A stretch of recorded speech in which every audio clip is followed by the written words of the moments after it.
Immediate వాళ్ళని catch చేసుకోండి. BRS హయాంలో జరిగిన అభివృద్ధిని తామే చేస్తున్నట్టుగా కాంగ్రెస్ గొప్పలు చెప్పుకుంటుందని మాజీ ఎమ్మెల్యే కోరుకంటి చంద్ర విమర్శించారు. పెద్దపల్లి జిల్లా గోదావరికనిలో బీఆర్ఎస్ నాయకులతో కలిసి ఎమ్మెల్యే మఖాన్ సింగ్ 2 ఏళ్ల పాలనపై ఆయన ఛార్జ్ షీట్ విడుదల చేశారు. గతంలో ఓడిపోయినందుకు కన్నీళ్లు పెట్టుకున్న మఖాన్ సింగ్ ఇప్పుడు గెలిచి 2 ఏళ్లుగా ప్రజలను ఏడిపిస్తున్నారని మండిపడ్డారు. బీఆర్ఎస్ హయాంలో మొదలుపెట్టిన పనులను సైతం పూర్తి చేయకుండా ఎక్కడి పనులు అక్కడే వదిలేశారని పేర్కొన్నారు. అభివృద్ధి పేరు మీద అవినీతికి పాల్పడుతున్న ఎమ్మెల్యే రాజ్ ఠాకూర్ కు రానున్న రోజుల్లో ప్రజలు తగిన గుణపాఠం చెప్తారని చందర్ అన్నారు. ప్రజల ముందు ఈ యొక్క ఛార్జ్ షీట్ ఉంచుతా ఉన్నాం.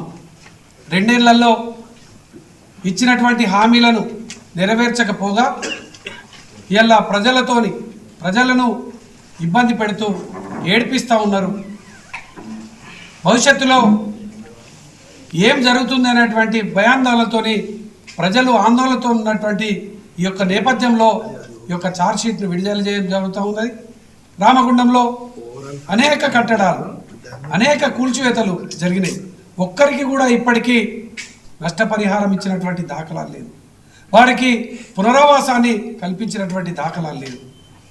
మేము బీఆర్ఎస్ పార్టీ హయాంలో కేసీఆర్ గారి నాయకత్వంలో ఇక్కడ అంతర్గాంలో లిఫ్ట్ 80 కోట్లతో ప్రారంభం చేస్తే మేము చేసినామని గొప్పలు చెప్పుకుంటున్నటువంటి ఇది మాత్రమే ఇలా మనం కళ్ళారా చూస్తూ ఉన్నాం.